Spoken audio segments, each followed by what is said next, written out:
Assalamualaikum warahmatullahi wabarakatuh. Halo para senteria, para penikmat siniar misteri.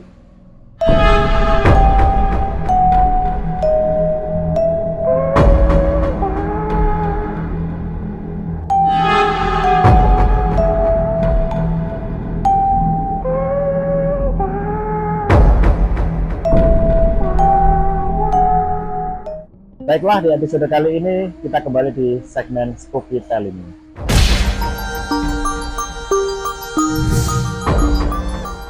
Spooky Telling kali ini menceritakan tentang sebuah urban legend dari suatu daerah yang, mohon maaf saya tidak dapat menyebutkannya, tapi urban legend ini sangat terkenal di sekitar tahun 1950-an.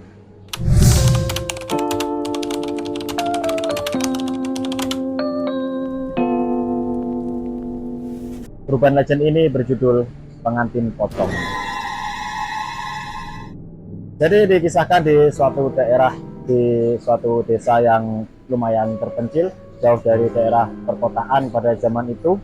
Ada suatu daerah yang penduduknya lumayan padat, lumayan ramai, meskipun lokasinya jauh dari perkotaan. Ya bisa dikatakan desa terpencil.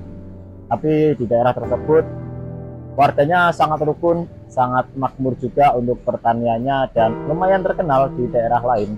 Di daerah tersebut terkenal dengan pertanian karetnya atau perkebunan karet yang pada zaman itu menjadi salah satu komoditas paling utama dari daerah tersebut. Masuk ke ceritanya. Jadi di daerah tersebut terdapat sepasang kekasih, kalau bisa kita katakan saat ini ya sepasang kekasih yang masih berpacaran. Banyak warga yang mengenal mereka, baik dari orang tua maupun ya anak-anak, karena kedua orang ini termasuk orang yang memang baik. Mereka nggak punya track record buruk di daerahnya, dan mereka juga termasuk orang-orang yang sangat ramah dan ya sering berkumpul dan suka membantu untuk warga sekitar. Saya katakan di sini sering membantu warga sekitar karena dari daerah tersebut kedua orang ini termasuk ke dalam orang yang lumayan berkecukupan dari daerah itu. Jadi si cowoknya itu punya orang tua, dia seorang saudagar penjual karet, punya perkebunan karet yang sangat luas, dan begitu pula si perempuannya juga seperti itu. Orang tuanya mempunyai perkebunan karet yang sangat luas. Meskipun begitu, mereka bukan termasuk orang yang sombong, bahkan mereka sering membantu warga sekitar yang ya sering membutuhkan bantuan, misal kekurangan dan lain sebagainya. Kita sebut saja si laki-laki itu bernama Fulan dan si perempuan bernama Fulani. Setelah menjalin asmara yang lumayan cukup lama, sekitar 1 atau 2 tahunan, dan kedua orang tua mereka dan semua keluarga mereka juga saling menyetujui, maka ditentukanlah hari pernikahan untuk kedua orang tersebut. Setelah ditentukan hari pernikahannya, mereka tinggal menunggu waktu untuk hari H. Jadi di zaman itu tidak ada proses lamaran terus menunggu berapa lama baru menikah. Namun ya di waktu itu juga ketika setelah lamaran, ya di hari hanya mereka langsung menikah. Seperti itulah kesepakatan yang mereka lakukan bersama dengan kedua keluarga. Tibalah saatnya hari H, di mana kesepakatan dua keluarga ini untuk menjalankan prosesi pernikahan akhirnya datang juga. Di kesepakatan awal, mereka merencanakan untuk menikah itu melakukan prosesi pernikahan sekitar jam 10 pagi.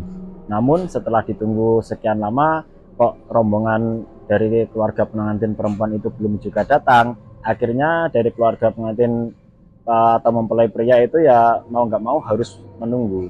Karena pada zaman itu belum bisa berkomunikasi dengan cepat seperti saat ini, kita bisa telepon ataupun menghubungi dengan cara yang lain. Maka ya satu-satunya jalan waktu itu adalah menunggu. Tapi ada sedikit pamali di daerah tersebut, bahwasanya kalau salah satu mempelai memang belum bisa datang, itu tidak boleh untuk dijemput atau tidak boleh untuk dari pihak mempelai laki-laki datang ke pihak mempelai perempuan untuk menanyakan kenapa kok belum datang. Jadi di sana memang adatnya harus menunggu sampai salah satu mempelai itu memang sudah datang di waktu yang sudah ditentukan.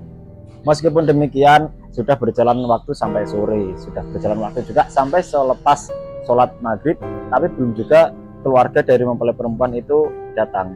Ada ketidaktenangan dari mempelai laki-laki. Apakah ini ada masalah, ataukah ini pernikahannya gagal ataupun tidak jadi. Tapi mau nggak mau ya memang di sana ada pamali seperti itu, dari keluarga laki-laki juga harus tetap menunggu. Akhirnya ketika jam 11 malam tiba-tiba pihak dari keluarga perempuan itu tiba-tiba datang. Padahal waktu itu dari keluarga laki-laki semua sudah ingin istirahat, terus dari pengiring laki-laki juga itu mulai dari siang, sore, malam itu bahkan ada yang bolak-balik, kok belum datang, kok belum mulai. Pada akhirnya jam 11 malam tiba-tiba rombongan dari keluarga perempuan itu datang ke sana. Setibanya rombongan mempelai perempuan itu datang di rumah mempelai laki-laki dengan sangat tiba-tiba, normalnya mereka kaget kan, loh nggak ada suara iringan apapun, nggak ada suara rame-rame apapun, kok tiba-tiba rombongan dari mempelai perempuan ini sudah tiba saja di depan rumah. Karena sudah malam dan ditakutkan nanti malah makin molor, akhirnya segeralah dilakukan prosesi pernikahan itu, prosesi ijab kabul, sambil sebentar untuk menunggu para warga, para tetangga untuk diundang untuk datang menyaksikan prosesi pernikahan tersebut. Prosesi pernikahan tersebut alhamdulillah berjalan dengan sangat lancar dan juga normal seperti biasa. Namun ada sedikit keanehan. Sedikit keanehannya adalah semua orang dari pihak mempelai perempuan itu pasif sekali. Mereka tidak ada yang berbincang-bincang, mereka tidak bercakap-cakap, ataupun bahkan ketika mereka dikasih makanan ataupun minuman, tidak ada satupun yang mengkonsumsi makanan itu. Ya, mereka sekedar datang, mengikuti prosesi pernikahan, setelah itu mereka segera pulang. Tapi karena mereka si laki-laki dan perempuan ini sudah sah, akhirnya si perempuan ini tetap tinggal di rumah si laki-laki tersebut untuk melakukan prosesi malam pertama. Di malam hari ketika ingin beristirahat, si laki-laki ini menghampiri istrinya. Namun anehnya perempuan ini tanggapannya pasif. Dia sama sekali tidak mengucap sepatah kata apapun. Ada sedikit kejanggalan di hati si laki-laki, si Fulan ini. Karena ada apa ya dengan istri saya? Kenapa dia jadi pasif sekali? Padahal biasanya dia sangat ceria, dia banyak bercerita, dia banyak bicara. Kok setelah kita melakukan prosesi pernikahan dia malah sepasif ini? Di pagi hari sekitar jam 3, si laki-laki terbangun dari tidurnya dan melihat, loh kok istri saya tidak ada di samping. Jadi si istrinya itu sudah tidak ada di ranjangnya. Bingunglah si laki-laki tersebut. Dikiranya kemana ini istri saya, kok tiba-tiba hilang. Akhirnya dia cari di sekitar rumah. Si perempuan ini ternyata berdiri di depan rumah dengan tatapan yang kosong. Si Fulan menghampiri si Fulani, ditanyakan, "Dek, kenapa kamu berdiri di sini? Ini kan masih pagi. Nanti kamu kedinginan. Ayo masuk ke dalam." Si Fulani hanya diam saja, namun dia mengikuti suaminya untuk masuk ke dalam rumah. Makin merasa janggal si Fulan. Ada apa ini dengan istri saya? Kenapa dia seperti ini? Kenapa dia aneh sekali? Sesampainya di dalam kamar, akhirnya si Fulan mengajak si Fulani untuk beristirahat. Berbaringlah kedua mempelai tersebut.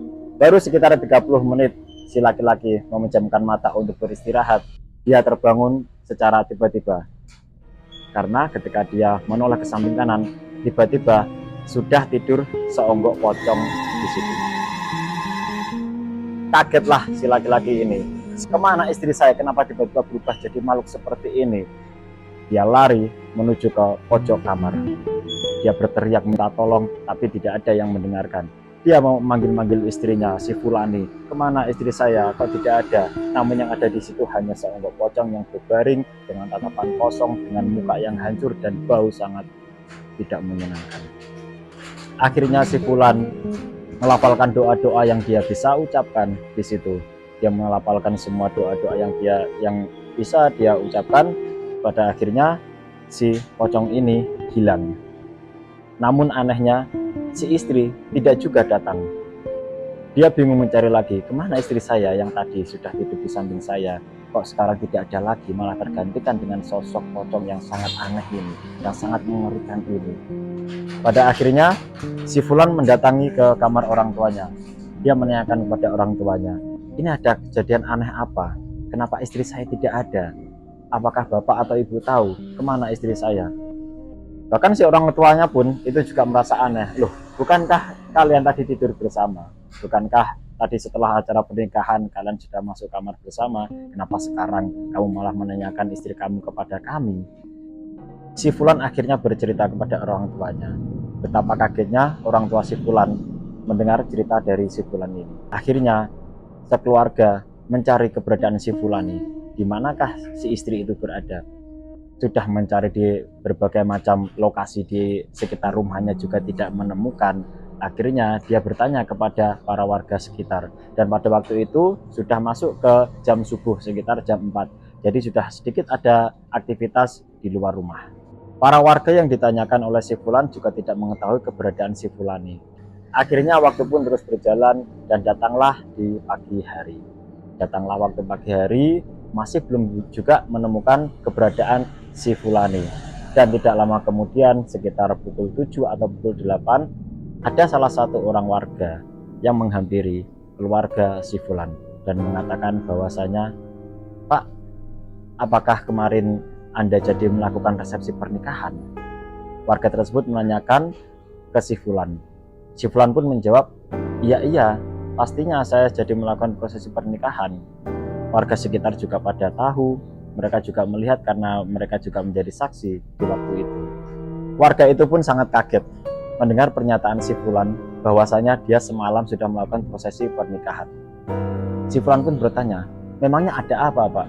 Kok kenapa tiba-tiba Anda menanyakan hal semacam ini? Warga itu pun akhirnya bercerita. Jadi begini Mas, 1 hari sebelum Anda melakukan prosesi pernikahan, keluarga dari si Fulani ini mengalami kejadian yang sangat tragis. Rumahnya dirampok oleh segerombolan perampok. Bahkan sekeluarga itu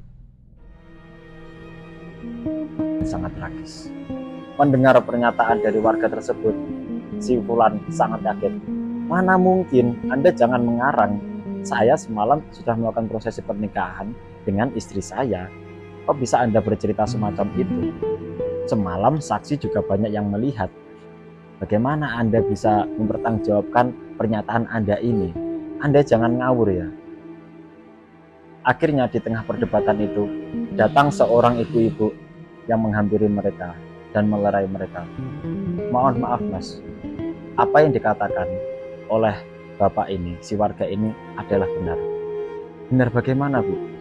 Si ibu itu bercerita, semalam saya tidak mengikuti prosesi pernikahan kalian.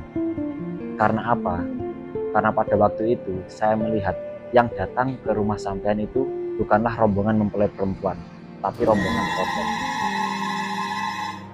Begitu mendengar pernyataan dari ibu tersebut, sontak seketika shocklah si Fulan, kagetlah, apa yang Anda bicarakan? Warga sekitar sini juga menjadi saksi bahwa saya melakukan prosesi pernikahan. Kenapa Anda bisa mengatakan hal semacam itu? Iya Mas, memang warga sekitar sini mengikuti prosesi pernikahan karena mereka tidak sadar siapa yang datang ke rumah Anda waktu itu. Setelah mendengar pernyataan dari ibu tersebut, sontak kagetlah seluruh keluarga dari si Fulan. Bahkan ibunya sempat pingsan karena mendengar pernyataan itu. Jadi memang benar bahwasanya ketika malam itu yang datang ke rumah mereka untuk melakukan prosesi pernikahan bukanlah keluarga dari mempelai perempuan, namun adalah rombongan pocong. Yang faktanya mempelai perempuan dan juga seluruh keluarganya sudah dibantai habis oleh rombongan perampok 1 hari sebelum hari pernikahan. Jadi seperti itu guys, spooky telling hari ini, semoga bisa menjadi hiburan. Terima kasih buat kalian yang sudah menonton spooky telling dari awal sampai akhir. Sampai jumpa di video selanjutnya. Wassalamualaikum warahmatullahi wabarakatuh.